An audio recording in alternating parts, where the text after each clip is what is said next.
আসসালামু আলাইকুম রহমতুল্লাহি ওয়াবারাকাতুহু। জুমুয়াবারের এই সুন্দর সকালে সবাইকে আমন্ত্রণ জানাচ্ছি ২১শে টেলিভিশনের পর্দায়। আপনারা দেখছেন আমাদের নিয়মিত সরাসরি অনুষ্ঠান ইসলামে জিজ্ঞাসা।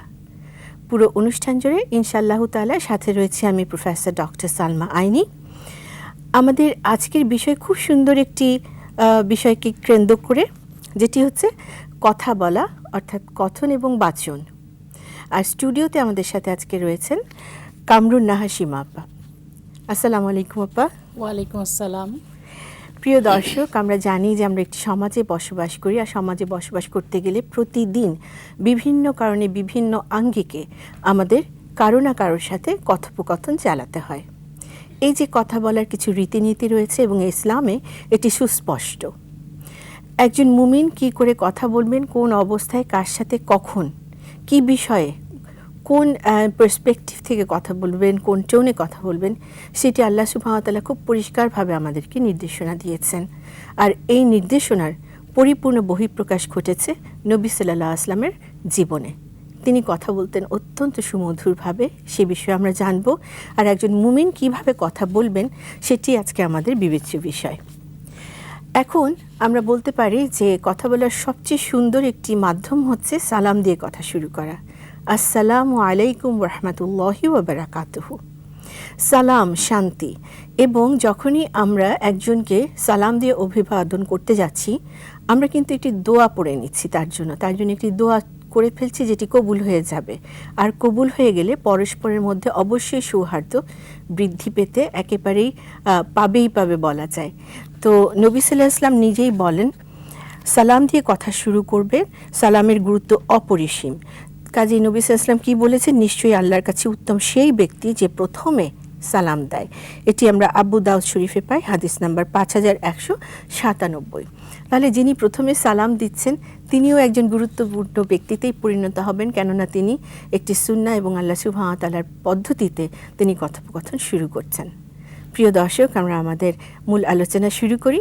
সীমা আপা, প্রথমেই একটি প্রশ্ন, সেটি হচ্ছে আল্লাহ সুবহানাহু ওয়া তাআলা আমাদেরকে কিভাবে কথা বলতে আদেশ দিয়েছেন? ধন্যবাদ।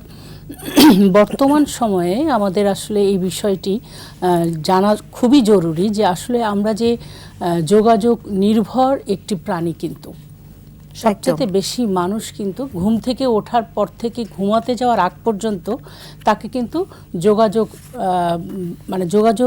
যোগাযোগের মাধ্যমে তার সমস্ত ভাব আদান প্রদান করতে হয়। তো এখানে আমরা একটা বিষয় লক্ষ্য রাখি যে আসলে এই যে সারাদিনের যে যোগাযোগগুলো, এটা বিভিন্ন প্রতিষ্ঠানের সাথে হতে পারে, পরিবারের সদস্যদের সাথে হতে পারে, আমার সমাজের লোকজনের সাথে হতে পারে, প্রতিবেশীর সাথে হতে পারে। এগুলো কিন্তু ভাগ ভাগ করা। আসলে আমি কিন্তু সকাল থেকে একদম ঘুম থেকে ওঠার পর থেকে রাত পর্যন্ত বিভিন্ন ধরনের লোকের সাথে কিন্তু যোগাযোগ করে থাকি আমরা মানুষ হিসেবে। তো সেক্ষেত্রে এই যোগাযোগটা কার সাথে কেমন হবে এবং এই যোগাযোগের পদ্ধতিটাও কেমন হবে, সেটাই কিন্তু আল্লাহ রাব্বুল আলামিন আমাদেরকে পবিত্র কোরআনে কিছু কিছু জায়গায় একেবারে সরাসরি নির্দেশ দিয়ে দিয়েছেন। আর আপনি যেটা আলোচনা করলেন যে আসলে রাসূল সাল্লাল্লাহু আলাইহি ওয়াসাল্লাম কিন্তু তিনি যা করতেন সেটাই কিন্তু আমাদেরকে ফলো করতে হবে। যেহেতু রাসূল সাল্লাল্লাহু আলাইহি ওয়াসাল্লাম কীভাবে কার সাথে কি টোনে কথা বলতেন, তো সেগুলোও কিন্তু আমরা হাদিসের মাধ্যমে পেয়ে যাই। অর্থাৎ আমাদেরকে পুরোপুরি দিক নির্দেশনা কিন্তু আল্লাহ রাব্বুল আলামিন আসলে দিয়ে দিয়েছেন। কারণ রাসূল সাল্লাল্লাহু আলাইহি ওয়াসাল্লাম কিন্তু তিনি যা করতেন সেটা কিন্তু আল্লাহর নির্দেশেই বা আল্লাহর নির্দেশেই এবং আল্লাহর সম্মতিতেই কিন্তু তিনি সমস্ত কিছু করেছিলেন। কুরআনের বাস্তব প্রতিচ্ছবি হচ্ছে তার জীবন। তো আপনি যেটা প্রথমে উল্লেখ করলেন যে আসলে সালাম দেওয়াটা, এটা যে এত বরকতময় একটা ব্যাপার, এটা কিন্তু কোনো দেশে নাই। কোনো দেশে নাই। তো এখানে একটা আমি এক্সাম্পল দিই। একবার বাইরের দেশে একজন লোকের, খুব ধনী লোক, কিন্তু তার বাবা মারা গেলেন। বাবা মারা যাওয়ার পরে সকালবেলায় সবাই এসে কিন্তু তাকে গুড মর্নিং বলছেন, কিন্তু তার মনে খুব দুঃখ, কারণ তার বাবা মারা গেছেন, সবাই এসে তাকে গুড মর্নিং বলছেন। কিন্তু ওনার ড্রাইভার ওনার সাথে দেখা হওয়ার সাথে সাথে বললেন আসসালামু আলাইকুম ওয়া রাহমাতুল্লাহ। তো তখন উনি বললেন যে আচ্ছা, তুমি যে আমাকে অভিবাদন করলে, তো এটার অর্থটা কি? তখন উনি বললেন যে আল্লাহ আপনার উপরে শান্তি বর্ষিত করুক। তখন উনি খুব খুশি হয়ে গেলেন যে এই সময়টা, মানে আমার মানসিক অবস্থা এরকম, সেই সময় যদি কেউ আমাকে বলে শুভ সকাল, আমার জন্য তো সেটা শুভ সকাল না আসলে। তো কিন্তু এইটা আমার জন্য খুব দরকার যে আল্লাহ গড আমাকে আমার উপরে শান্তি বর্ষিত করুক। তো এই যে ব্যাপারগুলো, এগুলো কিন্তু আমরা বুঝি না যে আমরা প্রথমেই কথা বলার শুরুতে যখন একজনকে সালাম দেই তখন কিন্তু আমি তার জন্য একটু দোয়া করলাম এবং সেও তখন কিন্তু আমাকে রিটার্ন আবার দোয়া করলো। এটা কিন্তু একটা মানে আমাদের সামাজিকভাবে এটা কানেকশন একজন আরেকজনের সাথে করার জন্য একটা মারাত্মক সুন্দর একটা প্রথা আমরা বলবো, এবং এটা আর কোনো ধর্মে নেই। আমাদের ধর্মে যেটা আছে এটার অর্থ এবং এটার যে বরকত, এটা আর কোনো ধর্মে আমরা পাই না। সালামের ব্যাপারে পয়েন্ট মনে এলো, সেটি হচ্ছে যে যখন পরস্পরকে আমরা সালাম দিচ্ছি, দোয়া তো করছি কীরকম, তাহলে ব্যাপারটি এমন দাঁড়াচ্ছে যে তুমি আমার কাছ থেকে নিরাপদ, আমার পক্ষ থেকে তোমার জন্য শান্তি, আবার অপর পক্ষ কিন্তু শান্তির বাণীটিই দিয়ে দিলেন। মানে এই দুজন ব্যক্তির মধ্যে কোনো ধরনের মানে বড় রকমের কোনো সমস্যা হওয়ার সম্ভাবনা কিন্তু ওখানেই বন্ধ হয়ে গেল, বা একজন আরেকজনকে বুঝতে পারলো যে আমি আপনার ভালো চাই, আমি কল্যাণ আপনার ভালো চাই, মানে দুইজন আমার দ্বারা দুইজনকে কোনো বললেন। অকল্যাণ হবে না। অবশ্যই অবশ্যই। এখানে সূরা নূরে আল্লাহ রাব্বুল আলামিন বলেন যে তবে গৃহে প্রবেশ করার সময় তোমরা লোকদের সালাম করো, আল্লাহর পক্ষ থেকে নির্ধারিত হয়েছে কল্যাণের দোয়া বড়ই বরকতপূর্ণ এবং পবিত্র।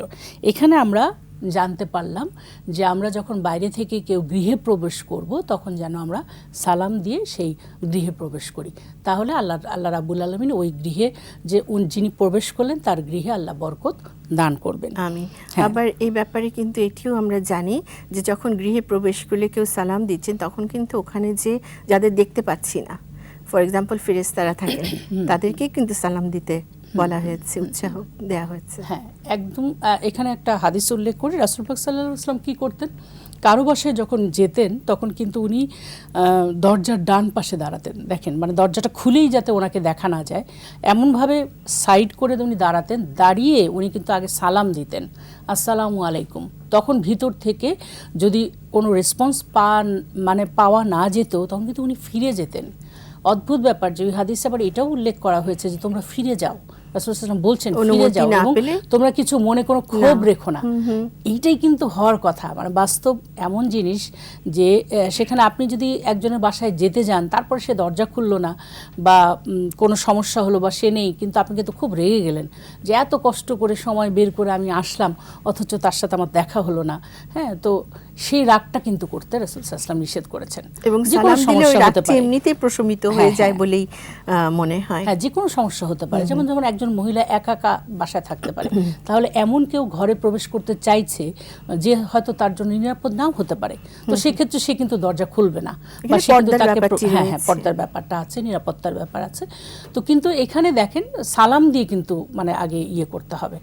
যদি উনি আবার দেখেন টাইমটাও খুব সুন্দর, সকালে কিন্তু উনি জোরে দিতেন, কিন্তু দুপুরের সময় যদি তিনি কারো বাড়িতে যেতেন তাহলে আস্তে করে সালাম দিতেন, যদি উনি বিশ্রাম নেন। হ্যাঁ, এই সময় সফটলি তিনি কিন্তু সালাম দিতেন যাতে তার ঘুমের ব্যাঘাত না হয়। কিন্তু যখন দেখতেন তিনি 2-3 বার সালাম দেওয়ার পর দরজা খুলছে না তখন কিন্তু তিনি ফিরে যেতেন। তাই এই যে ব্যাপারগুলো আসলে সালামের যে ব্যাপারগুলো, এটা কিন্তু আমাদের ইসলাম ধর্মে এত সুন্দর করে প্রস্ফুটিত করা হয়েছে যে এটা আসলে আমাদের জন্য অত্যন্ত কল্যাণকর। তৃতীয়ত যে কথা বলার সময় সতর্ক থাকতে হবে, কারণ প্রতিটি কথা রেকর্ড হচ্ছে, এইটা কিন্তু আমাদেরকে খেয়াল রাখতে হবে। আমরা সতর্কতার বিষয়ে আসছি, তার আগে আপনি সালামের বিষয় যেটি বললেন তার সাথে একটু যুক্ত করছি, সেটি হচ্ছে যে আওয়াজ নিয়ন্ত্রণ, যেটি আপনি বললেন সকালে জোরে বলতেন, দুপুরবেলা উনি একটু অপেক্ষাকৃত নরম সুরে বলতেন। আওয়াজ নিয়ন্ত্রণে রেখে কথা বলতে হয়, কথা এমন পর্যায়ে আওয়াজে হওয়া উচিত না যে খুব চিৎকার চেঁচামেচির মতো শোনাচ্ছে, যা কিনা অন্যের বিরক্তির কারণ হতে পারে। আবার এত আস্তেও না যা কিনা শোনাই গেল না, সেটিও কিন্তু সমস্যার একটি। জি, তা শুনতে অসুবিধা হলে তাহলে বোঝা যাচ্ছে যে স্থানকাল পাত্রভেদে গলার স্বরকে, আওয়াজকে এটি একটি নিয়ন্ত্রণ এবং মধ্যপন্থায় রাখাটা খুবই প্রয়োজন। আল্লাহ সুবহানাহু ওয়া তাআলা বলেন, তুমি পদচরণে মধ্যপন্থা অবলম্বন করো এবং তোমার কণ্ঠস্বর নিচু করো, নিশ্চয়ই সবচেয়ে বিকট হলো গাধার কণ্ঠস্বর। তো এটি সূরা লুকমান আয়াত 19 আমরা পাই। তো আপা, আমাদের এখন আমরা একটু আলোচনা করি যে কথা বলার সময় কোন কোন বিষয়ে আমাদের সতর্ক থাকা প্রয়োজন? ধন্যবাদ। তো এখানে আমি যেটা একটু উল্লেখ করলাম, একটু ব্যাখ্যা দিই যে কথা বলার সময় সতর্ক থাকতে হবে যে আমাদের কথাগুলো রেকর্ড হয়ে যাচ্ছে। রাইট। আমাদের কিন্তু চিন্তা করতে হবে যে আমাদের দুকাঁধে দুজন ফেরেশতা রয়েছেন এবং তারা কিন্তু আমাদের প্রত্যেকটা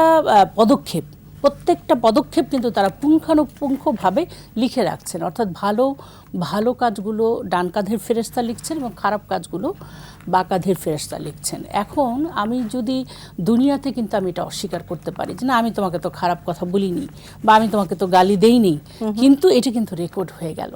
মানে উনি যখনই যা করেছেন সেটা কিন্তু রেকর্ড হয়ে যাচ্ছে। এইটা কিন্তু আমাদেরকে সতর্ক থাকতে হবে প্রথম, যে আমি যা বলছি আমার এই কথাগুলো মানে পরে কিন্তু আমি যদি যতই দুনিয়াতে অস্বীকার করি না কেন, যেমন আমি হয়তো তাকে গোপনে বা মানে কারো অসাক্ষাতে হয়তো তাকে আমি একটা কথা বলে ফেলছি, কিন্তু বাইরে এসেই হয়তো আমি সেটা অস্বীকার করে ফেললাম, ওই যাকে বলেছি তার কিন্তু আর কিছু করার নেই।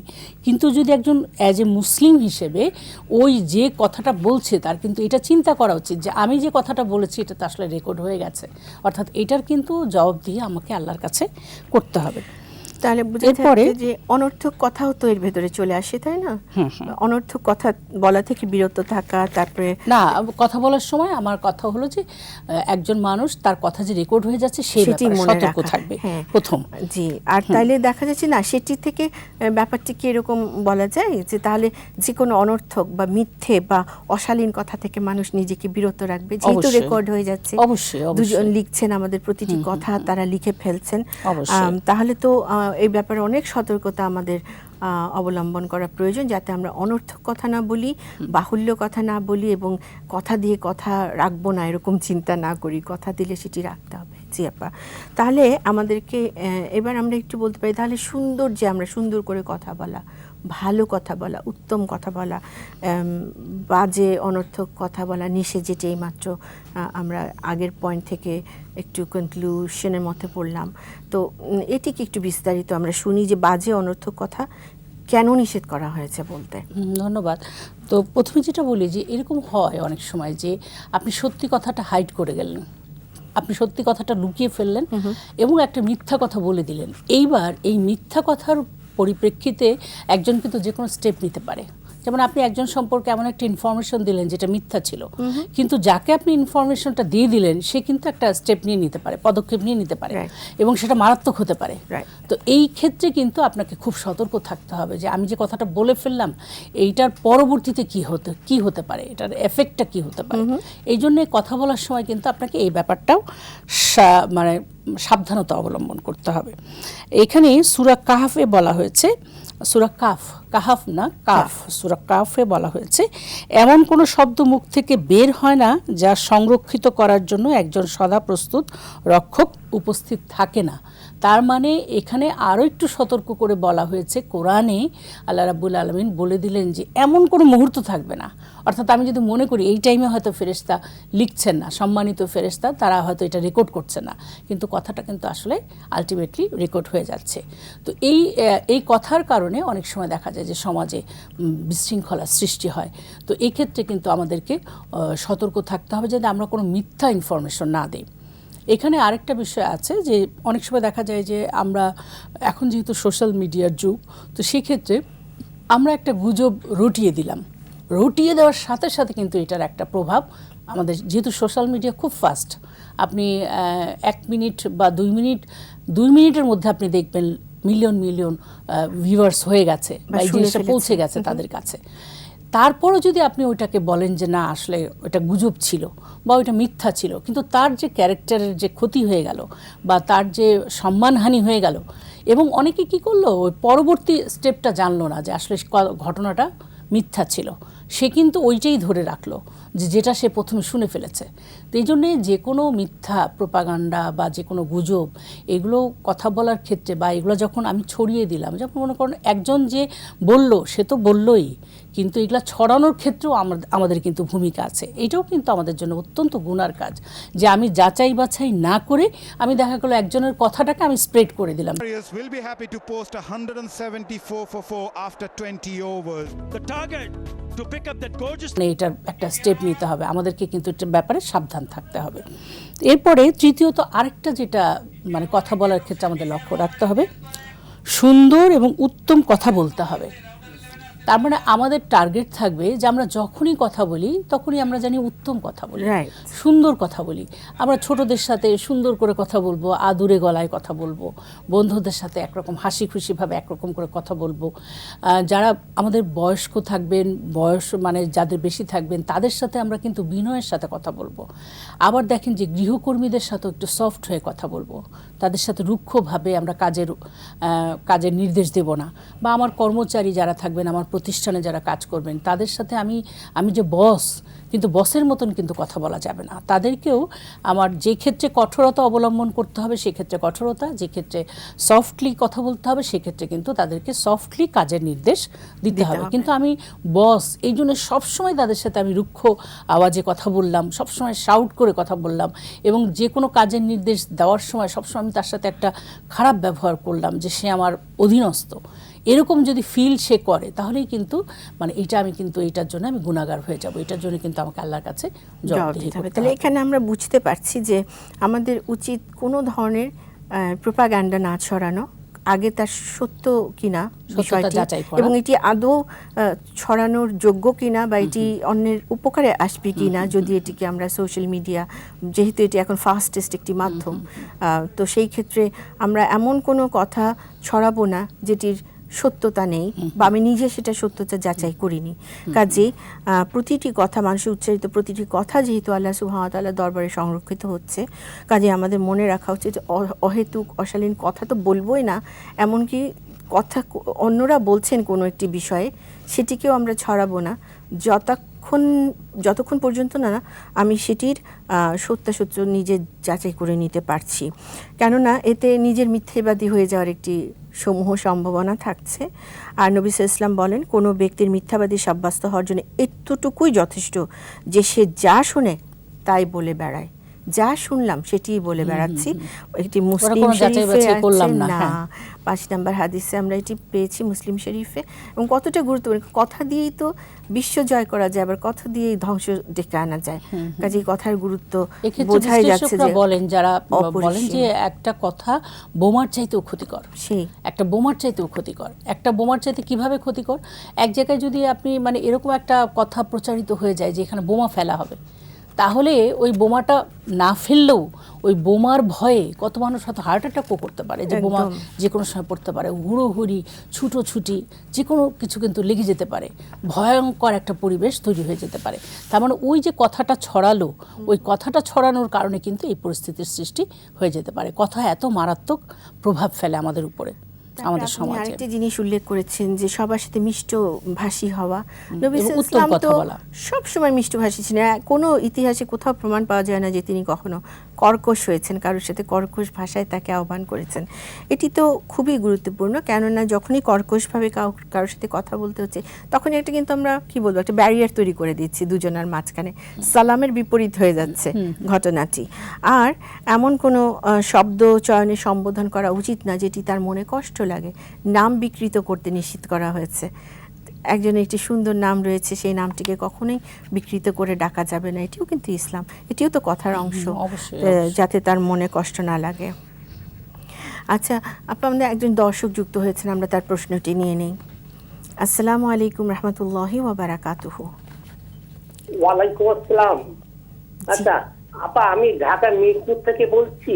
জি ভাই। আচ্ছা, আমি বলছিলাম যারা সর্বদা ইচ্ছাকৃত মিথ্যা কথা বলে, সর্বদা মানুষকে ধোঁকা দেয়, তাদেরকে মুনাফিক বলা যাবে কি না?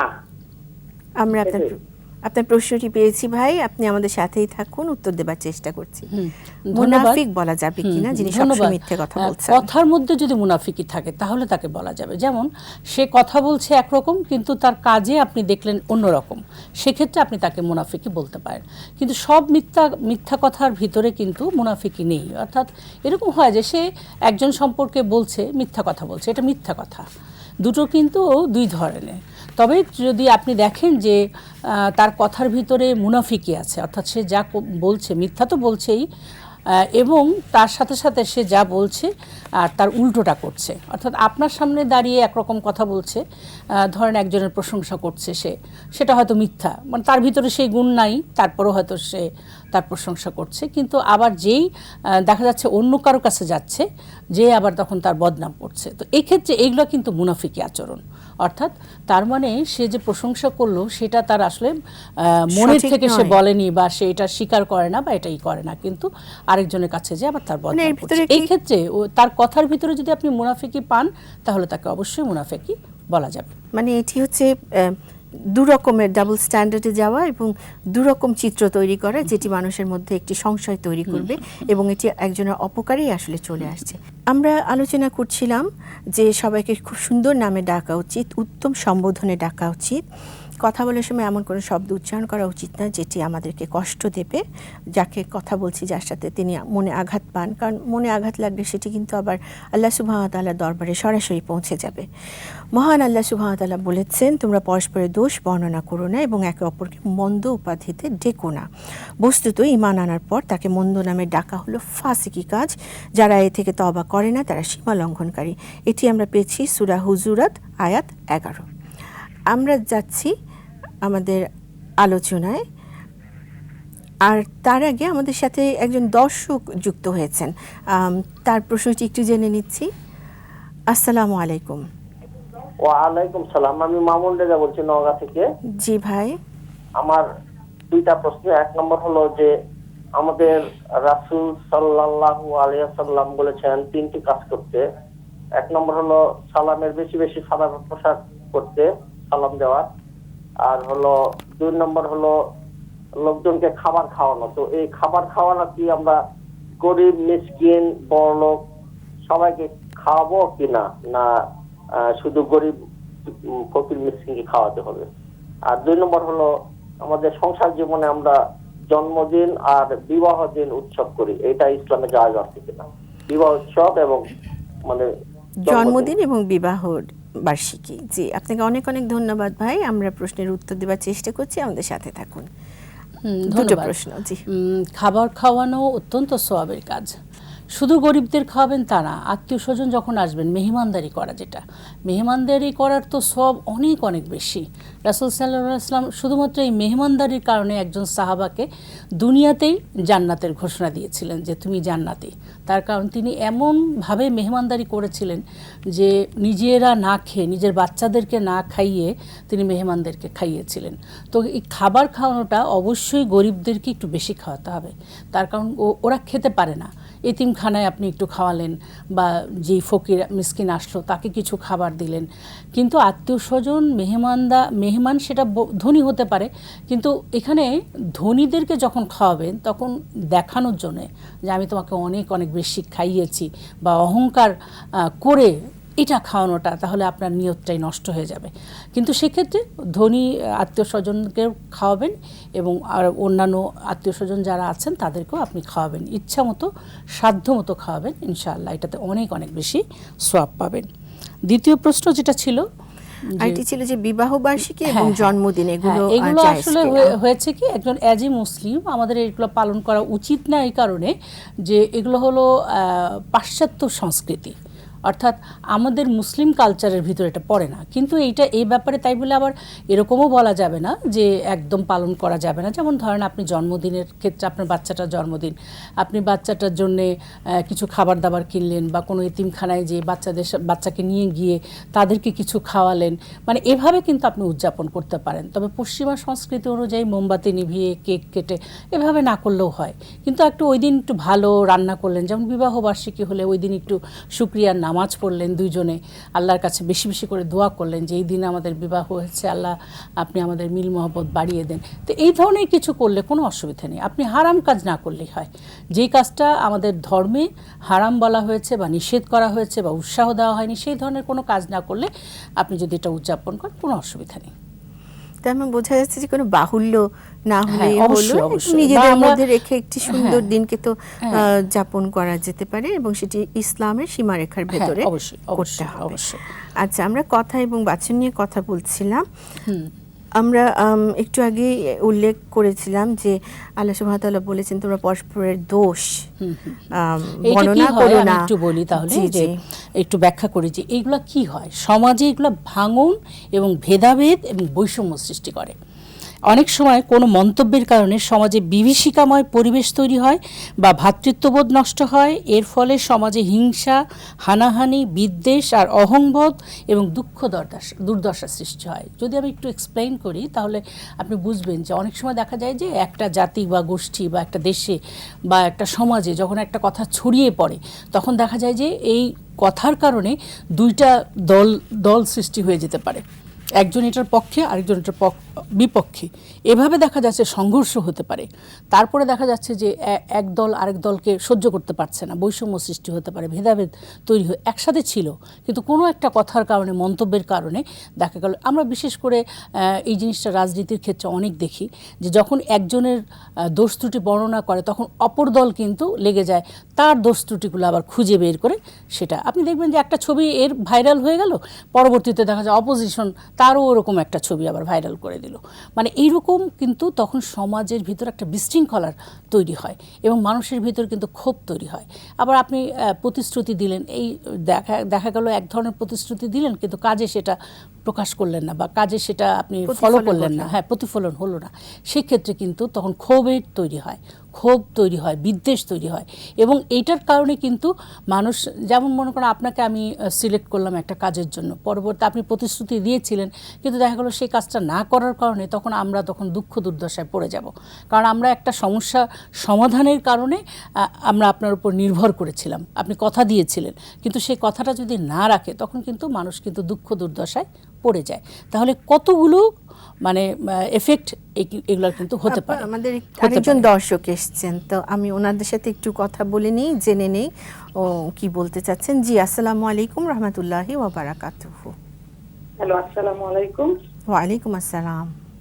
আমি একটু ম্যাডামের কাছে একটা কোশ্চেন ছিল, জি। একটু জানার ছিল। আসলে আমার হাজবেন্ড আর আমার শাশুড়ি কথা বলা, উচ্চস্বরে কথা বলা নিয়ে। আচ্ছা, জি বলুন। জি জি, আমার দেখা গেছে আমি আমার শাশুড়ির সাথে একটা কথা বললাম, সেক্ষেত্রে সে আমার হাজবেন্ডের সাথে এমন ভাবে সেটা উপস্থাপন করে, তো আমার হাজবেন্ড বুঝে যে এটা আমি করতে পারি না বা এইভাবে আমি কথাটা বলিনি, কিন্তু সে এমন ভাবে উপস্থাপন করে আমার হাজবেন্ড দেখা যায় তখন রেগে যায়। একদিন দুই দিন ঠিক থাকে, তারপরে যখন আবার এরকম অন্য কথা নিয়ে রিপিট করে তখন সে রেগে যায়, তার মাও রেগে যায়। তখন দেখা যায় তারা খুব উচ্চ স্বরে কথা বলে, তাদের ব্যবহার দেখা যায় তখন খুব রুক্ষ হয়ে যায়। দেখা যায় অনেক সময় 5-6 মাস 1 বছরও তারা কথা বলে না, কিন্তু দেখা যাচ্ছে আমার নামে সে মিথ্যা কথা বলছে বা অন্যরকম ভাবে কথাটা উপস্থাপন করে। সেক্ষেত্রে এখানে কি করণীয়?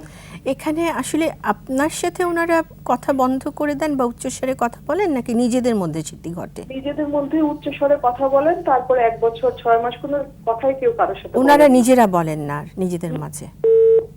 আচ্ছা, আমার মনে হয় আমরা প্রশ্নটি বুঝতে পেরেছি। ধন্যবাদ। এটা খুব আসলে মারাত্মক একটা ব্যাপার। আসলে এটা হলে আসলে পরিবারের মধ্যে একটা আসলে অনেক খারাপ একটা সিচুয়েশন তৈরি হয়ে যায়। তো এই ক্ষেত্রে আপনার করণীয় আমি যেটা বলবো, আপনি ওনাদের দুজনের জন্য দোয়া করেন আর সবসময় আপনি সূরা ফালাক নাস পড়ে তাদেরকে ফু দেবেন, মনে মনে ফু দিবেন। এতে হবে কি, শয়তান তাদেরকে ওয়াসওয়াসা দিতে পারবে রুকিয়া না। করে ফেলা। না, রুকিয়াটা তো একটা ওই যে মানে চারকুল চিকিৎসা। পরে তারপরে, রুকিয়াটা কিন্তু জি। অনেকে ভুল বুঝে, রুকিয়া সম্পূর্ণ একটা চিকিৎসা।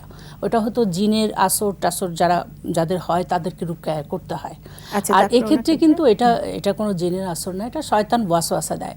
আর আপনি আরেকটা কাজ করবেন, সেটা হলো প্রথমেই তো বললাম যে অনেক বেশি দোয়া করতে হবে তাদের জন্য। দ্বিতীয়ত হলো আপনি তাদেরকে ইসলামিক ওয়েতে বুঝাবেন যে 3 দিনের বেশি কথা না বলে থাকাটা কিন্তু ঠিক না। এটা হাদিসে এসেছে, রাসূল সাল্লাল্লাহু আলাইহি ওয়াসাল্লাম বলছেন যে একজন মুসলমান আরেকজন মুসলিমের সাথে 3 দিনের অধিক কথা না বলে তোমরা থাকবে না। সেক্ষেত্রে তারা যদি নামাজ কালাম পড়েন, একজন মুসলমান হিসেবে তাদেরকে যদি আপনি এটা একটু বোঝাতে পারেন যে যখন তাদের মন ভালো থাকে তখন আপনি সফটলি তাদেরকে এই জিনিসটা কনভিন্স করার চেষ্টা করবেন। ইনশাআল্লাহ হয়তো এই কথাটা যদি তাদের মনে থাকে যে 3 দিনের বেশি কথা না বলে থাকা, আমি তো গুনাহগার হয়ে যাচ্ছি, নিজের ক্ষতি নিজে করছি, এই জিনিসটা যদি আপনি বোঝাতে পারেন ইনশাআল্লাহ হয়তো ঠিক হয়ে যাবে। আর আল্লাহর কাছে দোয়া করেন, সাহায্য চান ইনশাআল্লাহ।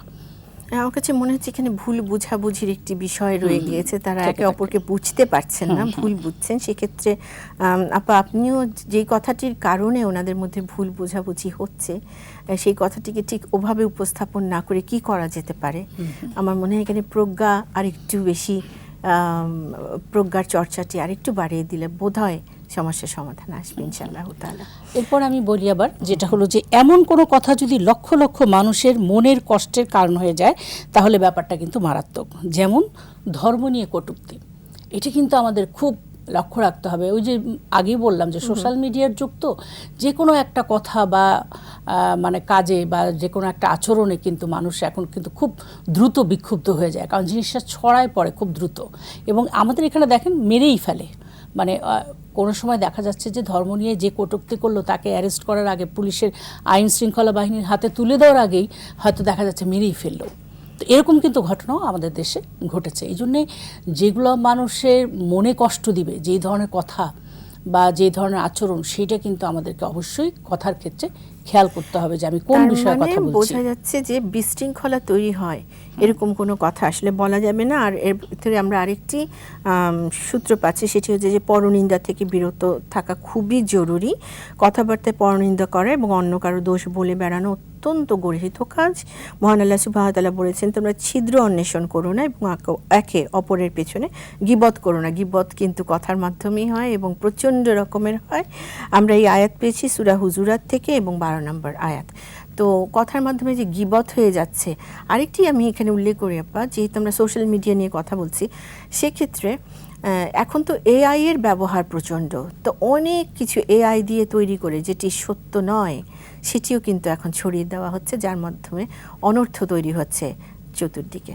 এবার আপনি এর সাথে আরেকটু আমাদের হ্যাঁ, তারপরে আরেকটা একটা আয়াত উল্লেখ করি। আল্লাহ রাব্বুল আলামিন সূরা নিসার 148 নম্বর আয়াতে আল্লাহ রাব্বুল আলামিন বলেন যে মানুষ খারাপ কথা বলে বেড়াক, তা আল্লাহ তাআলা পছন্দ করেন না। তবে কারো উপর জুলুম করা হলে তার কথা স্বতন্ত্র, আর আল্লাহ সবকিছু শুনেন এবং জানেন। এখানে আল্লাহ তাআলা সতর্ক করে দিলেন আয়াতের মাধ্যমে।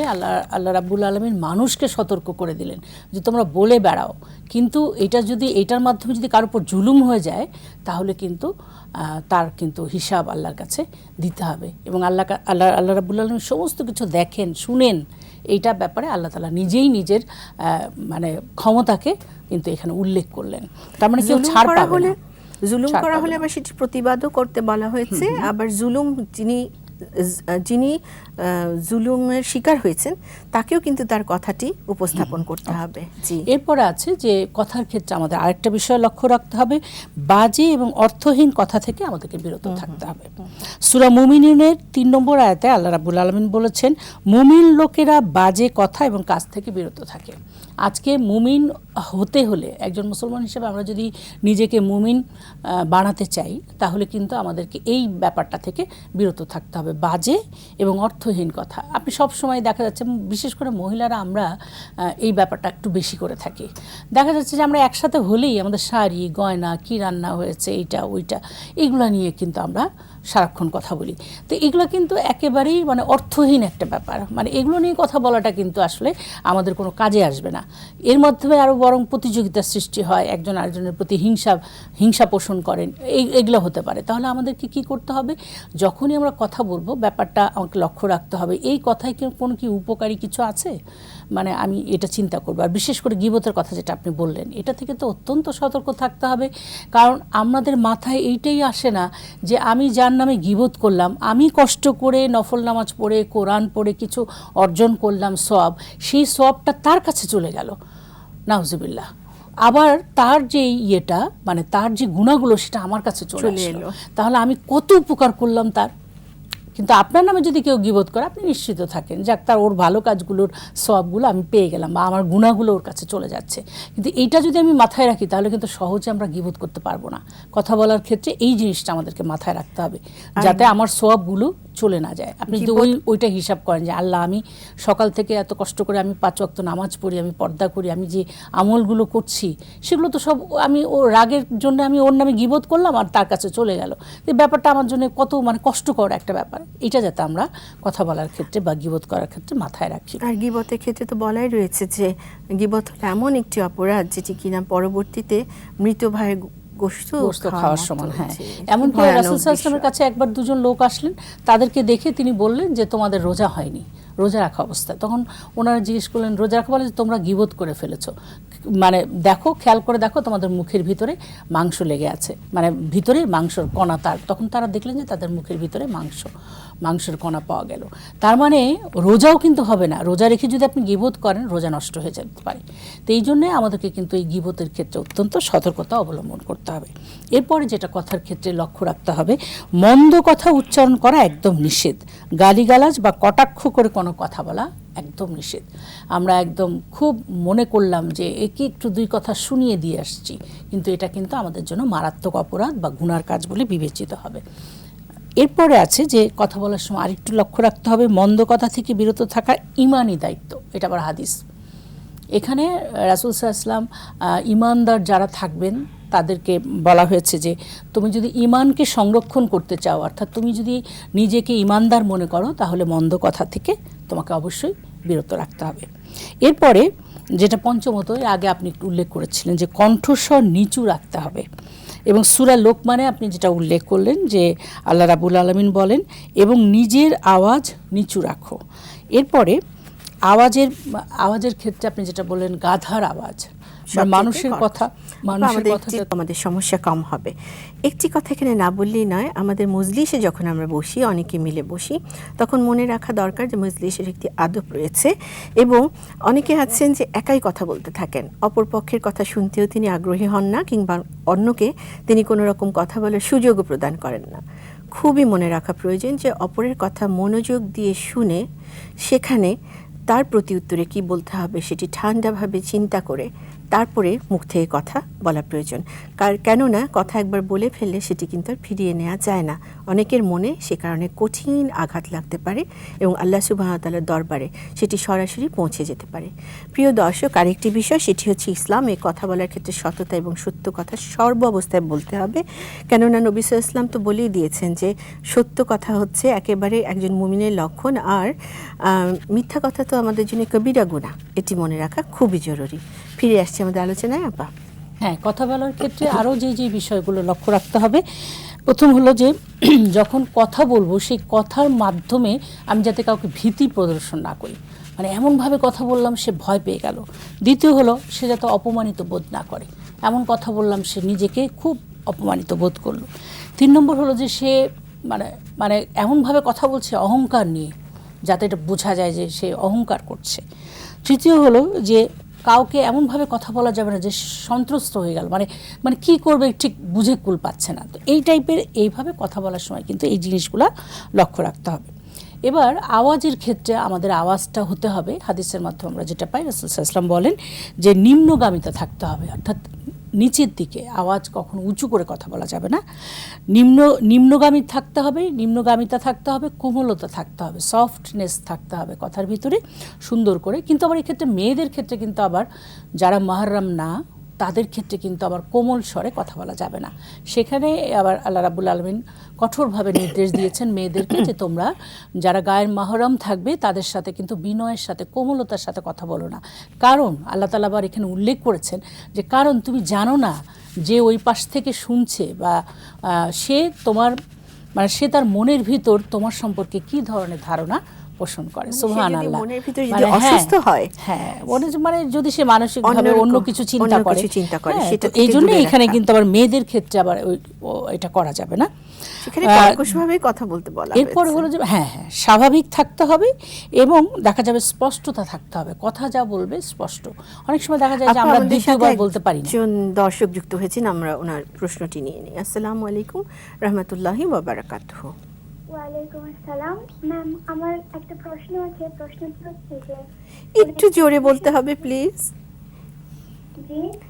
জি শুনতে পাচ্ছি, বলুন। জি, আমার প্রশ্নটি হচ্ছে কোনো একটি মানুষের অনুপস্থিতিতে বা কাউকে না পেয়ে যদি কেউ নিজে জীবনে মৃত্যু কামনা করে বা বাঁচতে না চাইতো, এই ওহো। অবস্থায় তার কি করণীয় হবে? ওহো, এটি একটি অত্যন্ত কঠিন একটি প্রশ্ন। আপনাকে অনেক অনেক ধন্যবাদ। অত্যন্ত সময়োচিত একটি প্রশ্ন, আমরা উত্তর দেবার চেষ্টা করছি, আমাদের সাথে থাকুন। ধন্যবাদ। যদি মানে মৃত্যু কামনা করা, এটা একদম স্ট্রিক্টলি শক্তভাবে নিষেধ করা হয়েছে। আল্লাহ রাব্বুল আলামিনের কাছে মৃত্যু কামনা করা যাবে না, এটা একদম নিষেধ। অর্থাৎ যেটা নিষেধ করা হয়েছে তার মানে সেটা আমাদের জন্য হারাম, সেটা করা যাবে না। আর যদি কাউকে না পেয়ে মনোকষ্টে থাকে, সেক্ষেত্রে এইটা চিন্তা করতে হবে যে আমরা যা চিন্তা করি ভবিষ্যতের জন্য সেটা কিন্তু মানে ঠিক না, কিন্তু আল্লাহ রাব্বুল আলামিন আমাদের জন্য ভবিষ্যৎ যা চিন্তা করেন সেটা হলো সঠিক। তো সেক্ষেত্রে আল্লাহ রাব্বুল আলামিন আমাদেরকে অত্যন্ত ভালোবাসেন। হয়তো যে মানে হয়তো কেউ যদি কাউকে পছন্দ করে, কিন্তু হয়তো দেখা যাচ্ছে ভবিষ্যতে তার সাথে বিয়ে হলে বা যদি তার সাথে মিল হয়ে যায়, তো সেক্ষেত্রে ভবিষ্যতে হয়তো তার জীবনে হয়তো খারাপ কিছু একটা আল্লাহ রাব্বুল আলামিন লিখে রেখেছিলেন, কিন্তু দেখা গেল তাকেই দিলেন না তার জীবনে, তাহলে ওই খারাপ জিনিসটা কিন্তু কেটে গেল। তো এই ক্ষেত্রে আল্লাহর উপরে অত্যন্ত মানে খুব কি বলবো, অনেক গভীরভাবে আল্লাহর উপরে ভরসা করতে হবে এবং আল্লাহ রাব্বুল আলামিনের কাছে দোয়া চাইতে হবে যে হে আল্লাহ, উনি যদি আমার জন্য কল্যাণকর হয় তাহলে তো ওনাকে আপনি আমার জীবনে এনে দেন, আর যদি উনি আমার জন্য কল্যাণকর না হয় তাহলে আপনি ওনার থেকে আমাকে সরিয়ে দেন। তো এই যে দোয়াটা করবেন আপনি, তারপরও যদি আপনার তার সাথে মিল হয়ে যায়, তাহলে সেক্ষেত্রে কিন্তু অবশ্যই আল্লাহ রাব্বুল আলামিন সেখানে কল্যাণ রেখেছেন। কিন্তু এখানে মনোকষ্ট কখনোই পাবেন না যখন আপনি তাকে পাবেন না। এই ক্ষেত্রে আপনার মনোকষ্ট হওয়ার কারণ নেই, কারণ আল্লাহ রাব্বুল আলামিন জানেন যে তিনি আপনার জন্য কল্যাণকর নয়। তো এই জন্য আপনি মনে মনে ইনশাআল্লাহ আল্লাহর কাছে দোয়া করেন, আল্লাহ রাব্বুল আলামিন যেটা আপনার জন্য ভালো হয় সেটাই নির্ধারণ করে দেবেন। সেই সাথে আপনি ইয়া সালামু, যার এই যিনি এই কষ্টের ভেতর থেকে যাচ্ছেন, তিনি ইয়া সালামু পড়তে পারেন, কেননা আল্লাহ সুবহানাহু ওয়া তাআলা শান্তি প্রদানকারী এবং তিনি নিশ্চয়ই শান্তি তাকে দান করবেন। আল্লাহর উপর ভরসা করতে হবে, তাওয়াক্কাল এবং তাকওয়া বজায় রাখতে হবে। মৃত্যু কামনায় কখনোই কোনো সমাধান নয়। আর অবশ্যই আস্তাগফিরুল্লাহটা অনেক বেশি বেশি করে করতে পড়বেন, হবে। এটাতে আল্লাহ রাব্বুল আলামিন বরকত দিবেন তো ইনশাআল্লাহ। আমরা কথা বিষয়ে আলোচনা বলছিলাম করছি, যে আমরা এটাও কথা জানি বলার ক্ষেত্রে যে এমন ভাবে কথা বলা উচিত না যে কেউ বিরক্ত হয়ে যান, এত বেশি কথা বা এমন ভাবে অবশ্যই, কথা, হ্যাঁ, আর হচ্ছে পরিমিত কথা সেটির সাথে চলে আসে। হ্যাঁ। ঠিক যতটুকু প্রয়োজন ততটুকু কথা বলা। আর ফাইনালি আরেকটি পয়েন্ট মনে আসলে আপনি একটু ইলাবোরেট করবেন আপা, সেটি হচ্ছে যে কথার মাধ্যমে একটি ফরজ কাজ করতে হবে, সেটি হচ্ছে দাওয়া বা সৎ কাজের আদেশ দেওয়া। অবশ্যই, এটি আমাদেরকে করতে হবে। অবশ্যই। এরপরে কথা বলার ক্ষেত্রে আরো কয়েকটা বিষয় আছে যেগুলো আমরা একটু হাইলাইট করি, যে এগুলো লক্ষ্য রাখা উচিত। যেমন দূরের লোকদের জন্য কথা বলতে গেলে একটু জোরে কথা বলতে হবে। আবার অনেক লোকের ভিড়ে আপনি যদি মোবাইলে জোরে কথা বলতে থাকেন, কোনো মজলিসে, আপনি যেটা বললেন মজলিসের মধ্যে আপনি কথা বলছেন, আলোচনাটা শুনছেন না, অন্যের কিন্তু ডিস্টার্ব হচ্ছে। একদম। তো এই ধরনের ক্ষেত্রে মানে শালীনতা বজায় রাখতে হবে, কথা কম বলতে হবে। আচ্ছা, আপনার আবার জুমার খুতবার সময়ও কিন্তু কথা বলা নিষেধ আছে। হ্যাঁ, অবশ্যই, একদমই নিষেধ। মানে একদমই তখন নিষেধ। একদম চুপ থাকতে হবে, সাইলেন্ট থাকতে হবে, এবং ওটা কিন্তু গুনাহ। খুতবার সময় যে কথা বলবে এটা কিন্তু গুনাহ। এবং দেখা যাচ্ছে যে কাছের লোকদের কাছে আপনি কিন্তু আস্তে কথা বলবেন। আপনার খুব কাছে বসে আছে, তারপর আপনি অনেক জোরে জোরে কথা বলছেন, এটাও কিন্তু কথা বলার কোনো মানে নিয়ম প্রয়োজন না। নেই। হ্যাঁ, প্রয়োজন নেই। সপ্তমত আরেকটি পয়েন্ট উল্লেখ করি, যে মানুষ থেকে মুখ ফিরিয়ে কথা বলা যাবে না। আপনি এত অহংকারী হয়ে কথা বলছেন যে তার দিকে তাকাচ্ছেনই না, কিন্তু তার সাথে কথা বলতেছেন। এটা সূরা লোকমানের 18 নম্বর আয়াতে আল্লাহ রাব্বুল আলামিন সরাসরি বলে দিলেন, আর মানুষের দিকে থেকে মুখ ফিরিয়ে কথা বলা আত্মম্ভরি বা অহংকারের লক্ষণ। আল্লাহই বলে দিলেন যে এটা হলো অহংকারের লক্ষণ। মানে কি বিপজ্জনক চিন্তা করেন, আল্লাহর তরফ থেকে কিন্তু এটা ঘোষণা দেওয়া। এবং এখানে আরবি ভাষায় সার নামে একটা কথা আছে, যেটা হলো উটের এক ধরনের রোগ হয়। এই রোগটা হলো মাথা ঘুরিয়ে থাকে আর কি, মানে ঘুরিয়ে ওরা আর কি চলাফেরা করতে থাকে, মাথা ঘুরায় থাকে। এই রোগটার কারণে তারা মাথা ঘুরিয়ে থাকে, মানে সোজা করতে পারে না, সোজা করতে পারে না। তখন কিন্তু উল্লেখ করা হয়েছে যে তোমরা মানুষের সাথে এই সারের মতন করে, মানে সার রোগের মতন রোগী হয়ে তোমরা মানে মানুষের সাথে কথা বলো না, মানে ঘাড় ঘুরিয়ে কথা বলা যাবে না। এরপরে বলা হয়েছে যে কথা বলার ক্ষেত্রে আমাদের আরেকটা বিষয় লক্ষ্য রাখতে হবে, বুদ্ধি ও চিন্তা ব্যবহার করে কথা বলতে হবে। যে কোনো কথা ফালতু কথা বলে ফেললাম, বা একটা জিনিস যাচাই বাছাই না করে, বা দেখা যাচ্ছে যে এখন যেমন টেকনোলজির ব্যবহার বেড়েছে, তারপরে আপনার ইন্টারনেট সব কিছু মিলে কিন্তু এখন কিন্তু যে কোনো তথ্য আপনি খুব দ্রুত পেয়ে যাবেন। তো ওই তথ্যগুলো আপনি না জেনেই একটা কথা বলে ফেললেন। যেমন এমন আমরা অনেক সময় দেখি যে যারা অনেক বড় বড় সমাবেশে কথা বলছেন বলছেন এমন কিছু কথা বলে ফেলেন যেগুলো তথ্য আসলে ভুল, বা এমন কিছু বোকার মতন কথা বলে ফেলেন যেটা পালন করাই সম্ভব বা অবাস্তব। তো এরকম ধরনের কথা কিন্তু কথা বলার ক্ষেত্রে লক্ষ্য রাখতে হবে যে আমার কথা বলাটা যত বুদ্ধিদীপ্ত হয়, আমি যাতে চিন্তা ভাবনা করে কথা বলি। সূরা নাহলের 125 নম্বর আয়াতে আল্লাহ রাব্বুল আলামিন বলেন যে, হে নবী, প্রজ্ঞা ও বুদ্ধিমত্তা এবং সদুপদেশ সহকারে তোমার রবের পথের দিকে দাওয়াত দাও। আপনি দাওয়াতের কথা যেটা বললেন সেক্ষেত্রেও কিন্তু আমাকে প্রজ্ঞা সহ, আমি নিজেই জানি না কিছু, দাওয়াত আমি যে দেব এখন সেই দাওয়াত দেওয়ার ব্যাপারে আমাকে কিন্তু নিজেকে আগে কিছু জ্ঞান অর্জন করতে হবে, নিজেকে কিছু জানতে হবে। তো সেইটা নাই, আমার নিজেরই জানি না কিছু। কেউ যদি কোনো প্রশ্ন করে তো তখন আমি উত্তর দিব কিভাবে? তাহলে নিজের নলেজ আগে গেইন করতে হবে, জ্ঞান অর্জন করতে হবে, তারপরে বুদ্ধিমত্তার সাথে। আল্লাহ রাব্বুল আলামিন কিন্তু একদম যেখানে সেখানে আমি পট করে দাওয়াত দিয়ে দিলাম সেটা কিন্তু বলতে বলেনি। বুদ্ধিমত্তার সাথে আল্লাহ রাব্বুল আলামিন দাওয়াত। আপনাকে অনেক অনেক ধন্যবাদ। আসলে এত সুন্দর একটি বিষয় নিয়ে কথা বলছিলাম, কিন্তু সময় সংক্ষিপ্ততা রয়ে গেছে। আল্লাহ সুবহানাহু ওয়া তাআলা আমাদের কবুল করে নিন যেটুকু আলোচনা করেছি। প্রিয় দর্শক, একদম সময় আমাদের হাতে নেই, এই মুহূর্তে আমাদেরকে এবারের মতো বিদায় নিতে হচ্ছে। তবে মনে রাখতে হবে, কথা বলার সময় আমাদের প্রয়োজন হচ্ছে হাসি মুখে কথা বলা, অহেতুক কথা বর্জন করা এবং শোনার অভ্যাস করা, শুনে যাতে আমরা সেটি মানতে পারি। আল্লাহ সুবহানাহু ওয়া তাআলা আমাদেরকে সেই তৌফিক দান করুন। আরেকটি বিষয়, আজকে শুক্রবার, কাজে আমরা সূরা কাহাফ পড়ে নেব সময় থাকতেই। সবাই অনেক অনেক ভালো থাকুন, সুন্দর থাকুন। আসসালামু আলাইকুম ওয়া রাহমাতুল্লাহি ওয়া বারাকাতুহু।